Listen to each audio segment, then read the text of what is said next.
Happy Homebrew Wednesday, folks. Ryan Patrick Murphy here. Drinking a little homebrew. Got some speckled heifer here. See, it's a little carbonated.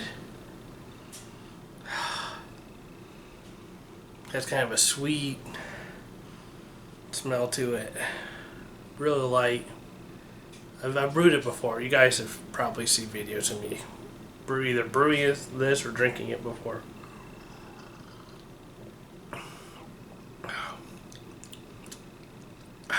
That's a refreshing beverage right there, folks.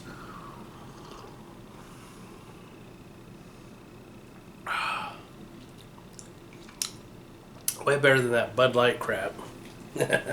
Or any of those light beers, you know. It's hard to beat a cream ale.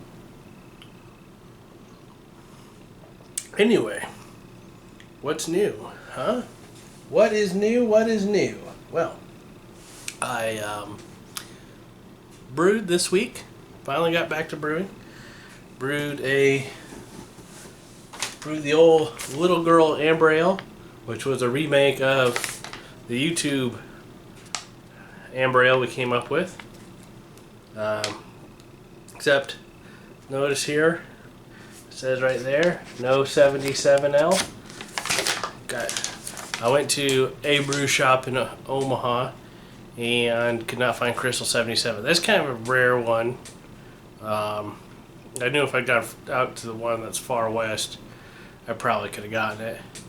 But, yeah, they didn't have it. So I started doing the math and figuring out how to get something to equal 77. The closest I got was 10 ounces of, because I needed 12 ounces of 77. So I put 10 ounces of Crystal 80 and 2 ounces of 60.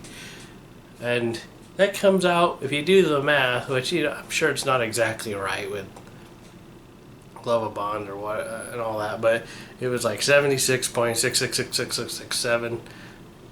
Close enough. We'll take it. Just to get some, I need to get some beer in the pipeline. Yeah. So I'm excited to get that, try that out. I did get actually I got a bad deal on some yeast. The yeast that I usually brew with it, or ferment this beer with, is Y Yeast Northwest Ale 1332. That same brew shop only had one package, which is normally fine, except it was almost a year old. All right, so you get 50% off on it because it's well past its expiry, and I've used old Y yeast before and didn't have any trouble. This yeast didn't quite hold up. Maybe if I had, so what I did was make a starter and I had it run overnight. I did it early afternoon and I wasn't going to need it till probably 24 hours later. So it's had 24 hours to try to do something and it just would not go. I could not get anything to bubble in that starter. So I kind of thought, well, maybe the yeast just needs some more time. Alright, so I brewed my beer and dumped the starter in with yeast and everything into the fermenter. Thinking, alright, we'll give this some time. Temperature needs to come down anyway. The temperature was about 83 degrees, so it was a little warm. Apparently Fortunately, I couldn't get any cooler, but it went into my cold brew jacket, and I managed to get the temperature down to 75, 74 the next morning. The yeast I think I pitched the yeast about 4:30 p.m. Sunday, and then 4:30 in the morning, I went and checked on it. I get the beer, and nothing. The airlock was actually almost sucking back in, and that's probably because the temperature was going down inside the fermenter from the ice bottles, and it just wasn't doing anything. So I did buy a pack of USO5 because I expected this to not work.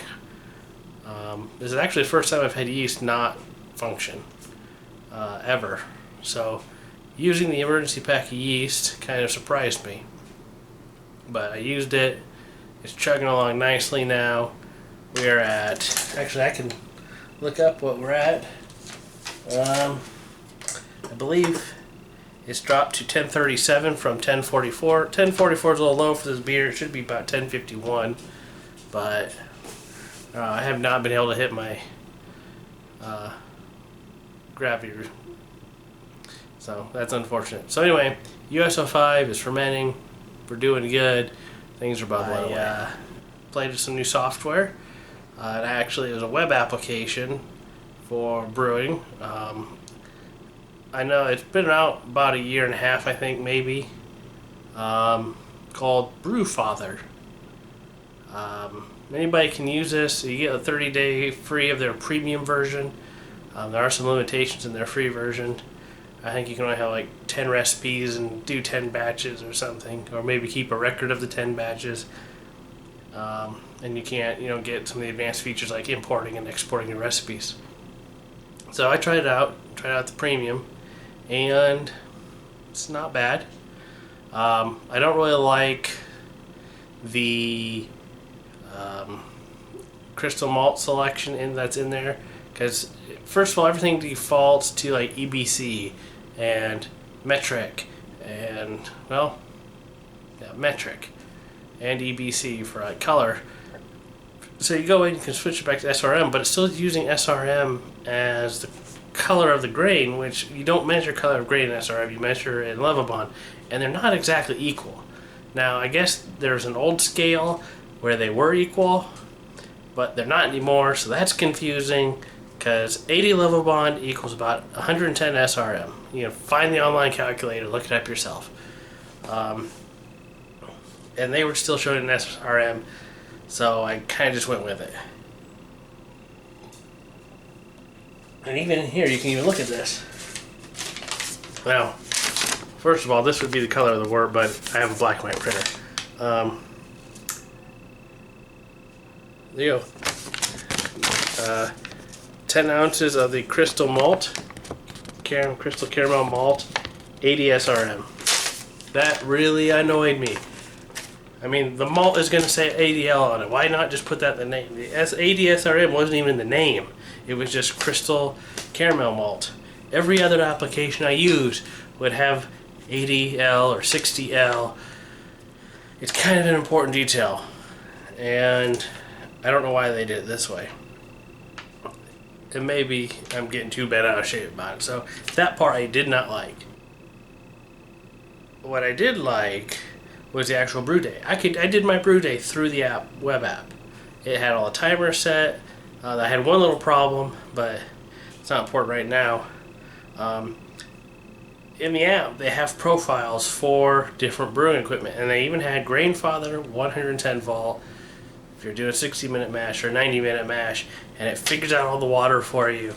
And when I put it in the same recipe into the old Grainfather app, the water was about the same. It was a little less in Brewfather. And, that may have contributed to why I didn't hit my mash, hit my OG. But it was fairly close. So, if the old Grainfather app stops working, which it has before on me, I have something to fall back onto. And it worked fairly well. The one thing I didn't like was it wanted me to get my sparge water ready like almost an hour too early. The Grainfather app waits till about 20 minutes left in the boil and says, get your sparge water ready. This was 10 minutes after the boil had started. The mash. Waits till, that didn't make sense. Yes, sparge your grains after you boil. No, it waits. The Grainfather app does 20 minutes left in the mash, and this did 10 minutes after the mash had started. Way too much time to get that ready to go. And I couldn't really find a way to adjust that. Maybe there is somewhere I can adjust that. I don't know. I'm going to have to dig more into that. That being said, setting up the Grainfather for the brew day and getting it in there to where I can set up my recipe, that was way easier than Beersmith. And that's the app I've used for years, but trying to set up my mash profile for the Grainfather has been a nightmare. in Beersmith. I've never gotten it set up right. The one that you can get with it is, it assumes that you're doing no sparge. I do sparge. Grandfather has recommended sparging. Some people don't do sparge. You know, I prefer to do sparge. So that's a problem for me, and I could, whenever I try to set that up in Beersmith, I'd get there's, you don't have enough water error or whatever. So that makes Brewfather a little more friendlier for me. That being said, I'd much rather build my recipes in Beersmith, because that's where my friends are building their recipes, and I have Beersmith Cloud, and it's a little easier to do things in Beersmith as far as setting up the recipe. There's a lot of things in Beersmith that are hard, just because they almost expect you to be an expert at brewing. I don't consider myself a brewmaster. I'm just a home brewer, you know. So I don't have everything 100% figured out. I still learn every time I brew, but the recipe building in Beersmith is pretty good. But if Brewfather could change even that SRM Lovabond thing, that would be an improvement. And there's still just something nice about having an actual application as opposed to a web app. Every time I try to load Brewfather on my phone, because it's just a web app, I have to log in every single time. It doesn't tie to Gmail, it doesn't tie to Facebook, so I have this with another password I gotta put in every single time. Where if I had Beersmith, I can load that on my phone because I have the app, or I can get it on my computer. I don't have to sign in every single time I want to use it. But brew day timers, all that, mash profile, equipment profile, Brewfather's pretty good. Alright, we have beat that dead horse. God, my beer's getting lonely here.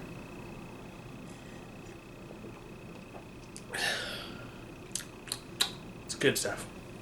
So, I don't really have anything else for you this week, folks. Thanks for watching.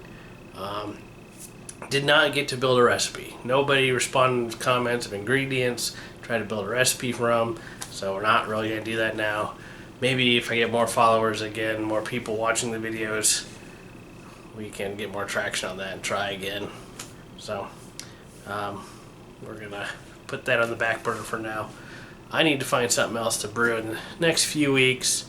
I have the brown ale, the Caribou Slobber here, but since I have the What's Up Brah IBM brown, I don't really want to have another brown that quick behind it, but the Caribou Slobber will get brewed. It has to get brewed.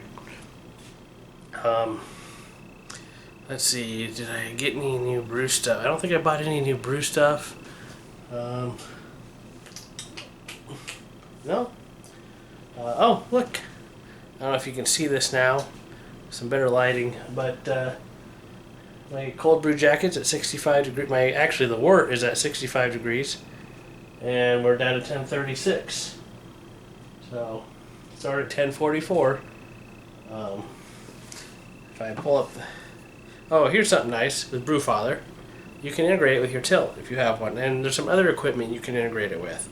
That is another nice thing. But it looks like we're at 1.1%. So this is the tilt going into Brewfather. They build their own graph from the data.